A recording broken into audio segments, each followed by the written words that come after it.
Hello and welcome to the Valley Preview. I'm your host, Alistair Dwyer. Well, on the eve of summer ending, it's your last chance on Friday night to soak up some of this beautiful Melbourne sun. We've got our Whitten Foundation race night and we've got all your bases covered. $5 entry, we've got food trucks again on the main lawn, and we've got Australia's Got Talent, Andrew De Silva and his band playing on the main lawn throughout the night. Of course, we've got plenty of great racing. We've got the Group 3 Typhon Tracy Stakes, as well as the 100th running of the Jeep 55 Second Challenge. Let's catch up with Marty Sinan to find out more about how the track's going to play on Friday night. Marty, welcome. It's been an up and down week in terms of weather in Melbourne. We had that very hot day earlier in the week, about 39. The rain didn't come. I believe Jane Bunn might be off your Christmas card list. Yeah, that's correct, Alistair. They did forecast some rain later in the week, which we were planning on, but without getting that, we've put plenty of irrigation on, total of 29 mil so far for the week, and we'll just see what the weather is for leading into Friday and whether we water Thursday night. And how's the track going to play? It's going to be, the rails in true last week, it's going to be out 3 metres. How do you forecast the track playing? Yeah, it was good to get back to the true last week. The track, I thought, raced really well considering we had a fair break. Just going out to 3 metres there, just taking off that bit of wear and tear off the inside. Track's starting to get better. I mean, we've had a pretty difficult summer with the dry weather we've had, so I think the track has improved and should be right for Friday night. And of course, we've got the 100th running of the Jeep 55 Second Challenge, and I believe you've found one there for us. I have. I found a horse that loves the valley, a horse called Dravenda, race 5, number 3. Won here a couple of weeks ago and then went on to Caulfield where it ran a really good second. So I think back at his favourite track, he can get up for punters in the 9:55 Second Challenge. We're now joined by the Valley's racing analyst, Ben Spall. Ben, welcome back from holidays. You've got that tan complexion going beautifully.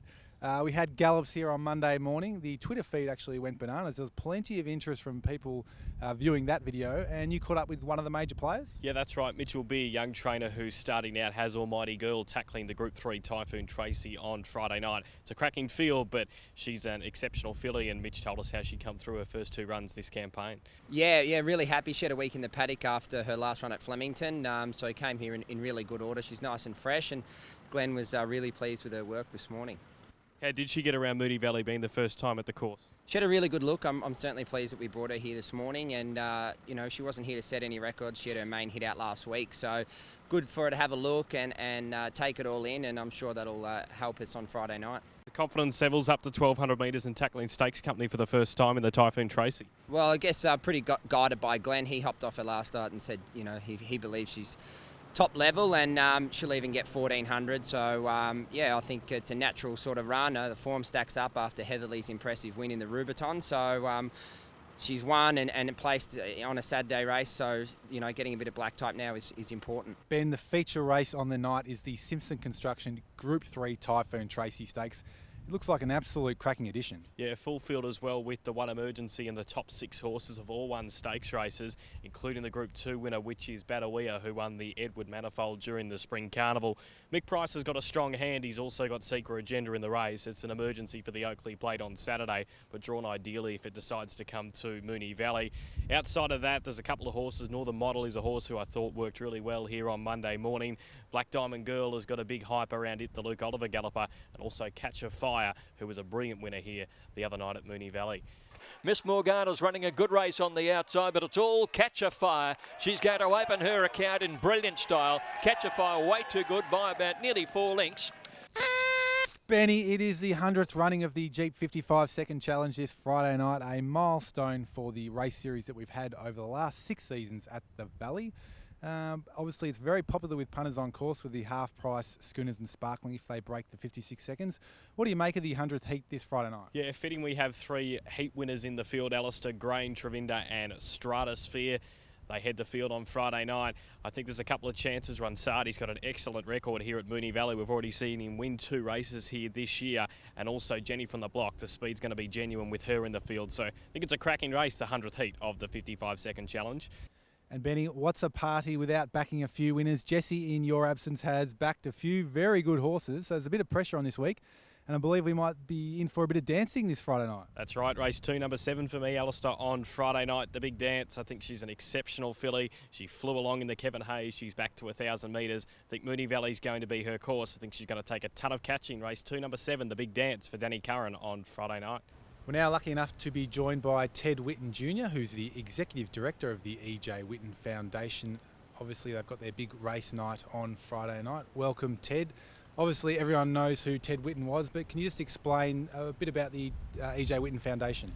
Yeah, sure. Well, the foundation was formed some 21 years ago now after the passing of my father due to prostate cancer, and since then we've been promoting men's health awareness and specifically prostate cancer to Australian men, with the hope that they can understand at a certain point of their life that they need to start looking after themselves, with regular annual checkups.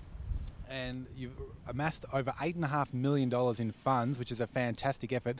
Can you just explain to the viewers where those funds sort of get directed to? Yeah, sure. There's a number of financial institutions and places like Monash University, who the foundation supports. We're into the 4th year of a $550,000 funding grant with Monash. Just recently we announced a $360,000 funding grant for the Epworth Hospital. But we also support the Alfred Foundation, the Cancer Council of Victoria, the Northern Territory Palliative Care Prostate Centre. And of course, you've got your big function on Friday night here at the Valley in the committee room. We've also got a men's health scanner. For all those on course, they can go to the Tulloch Bar. Can you just explain a bit about that?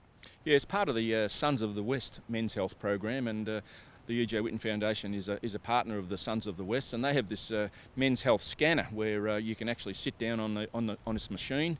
You can have your blood pressure taken, your body mass index, and a number of other things that they do on this machine. So it's a great 2 or 3 minutes. Can check out a number of different areas of men's health, and you can get a full report back on email. And of course, we'll have a cracking night here on Friday night. But if you can't get to the course, how do people donate?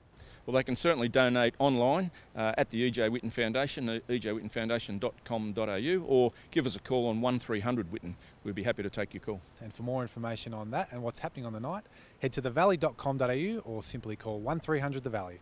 I'll see you at the Valley on Friday night.